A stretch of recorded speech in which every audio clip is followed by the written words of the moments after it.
ሰላም ጤና ይስጥልኝ ውድ የቻናሌ ተከታታዮች፣ ይህ የኤፒክ ጉዞ ቲዩብ ነው። በዛሬው ፕሮግራሜ እንደ ሁልጊዜው አዳዲስ የአቪዬሽን መረጃዎች ይዤላችኋለሁ። ቪዲዮን ላይክ እና ሼር በማድረግ የተሻሉ ስራዎችን እንዳቀርብ ያበረታቱኝ። ለቻናሌም አዲስ ከሆኑ ሰብስክራይብ በማድረግ ዘወትር በሳምንቱ መጨረሻ የማቀርብላችሁን ፕሮግራሜን ይከታተሉ። አመሰግናለሁ። የኢትዮጵያ አየር መንገድ የዓለም የሴቶች ቀን ማርች 8ን በማስመልከት ወደ 4 አህጉራት 6 በረራዎችን ሙሉ በሙሉ በሴቶች አደረገ። በረራዎቹም ወደ አማራ ክልል ዋና ከተማ ባህር ዳር፣ ዊንድሁክ ናሚቢያ፣ ኒው ዴልሂ ህንድ፣ ዱባይ ዩናይትድ አረብ ኤምሬትስ፣ አቴንስ ግሪክ እና ወደ ሳኦ ፖሎ ብራዚል ናቸው። ሙሉ በሙሉ በሴት ሰራተኞች አማካይነት የተደረጉት በረራዎች ከኬተሪንግ፣ ቼኪን፣ ሜንቴናንስ እስከ የበረራ ኦፕሬሽን ሚናዎች ድረስ በሴት የአየር መንገዱ ተቀጣሪዎች ተካሂደዋል።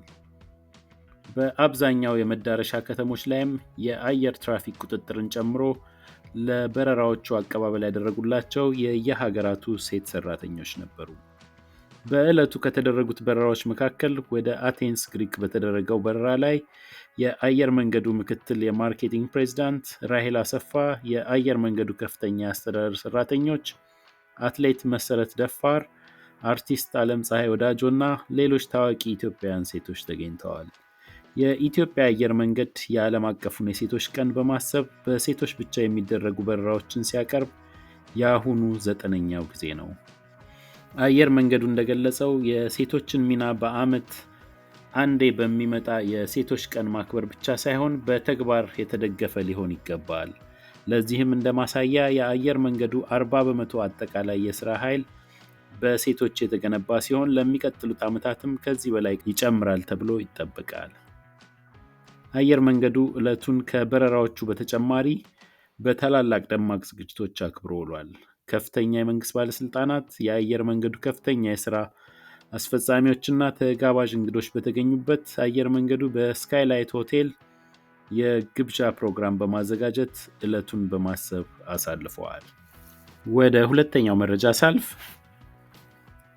የኢትዮጵያ አየር መንገድ ከመጪው የክረምት ወር ጀምሮ ወደ ስፔን ማድሪድ እና ፖርቶ ፖርቹጋል አዳዲስ በረራዎችን ሊጀምር መሆኑን አስታውቋል። በረራው እንደ አውሮፓውያን አቆጣጠር በ2 ጁላይ 2025 ዓ.ም እንደሚጀመር ይጠበቃል። በአጠቃላይ ከ270 በላይ መንገደኞችን የመጫን አቅም ባላቸው የቦይንግ 787 አውሮፕላኖች ሊደረግ የታቀደው ይህ አዲስ በረራ በሳምንት 4 ጊዜ እንደሚደረግ ተገልጿል። ወደ ፖርቶ የሚደረገው በረራ በስፔን ማድሪድ አጠር ያለ ቆይታ በማድረግ ፖርቶ ለስራ አመቺ በሆነ ሰዓት የሚደርስ ሲሆን ከፖርቶ ወደ አዲስ አበባ የሚመለሰውም በረራ እንዲሁ በኢትዮጵያ ሰዓት አቆጣጠር ከማለዳ 1 ሰዓት ከ25 ደቂቃ ቦሌ ዓለም አቀፍ አውሮፕላን ይደርሳል።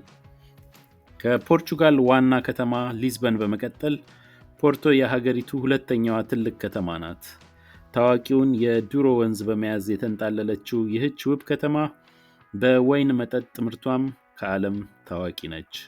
ከዚህ በተጨማሪ ዘመን ጠገብ የሆኑ ውብ የመኖሪያ መንደሮች፣ ድልድዮች፣ የከተማ ማዕከሎች፣ ስነ ህንፃ እና ጠባብ መንገዶቿ ፖርቶን ከተመራጭ የአውሮፓ የቱሪስት መዳረሻዎች ዋነኛዋ ያደርጋታል።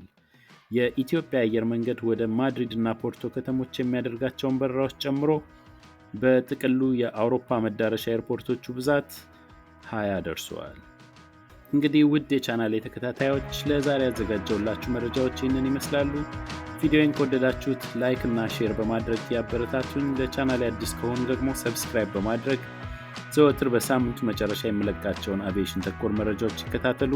ስለነበረን ቆይታ እጅግ በጣም አመሰግናለሁ። እስከ ሳምንት ቸርን ሰንብት።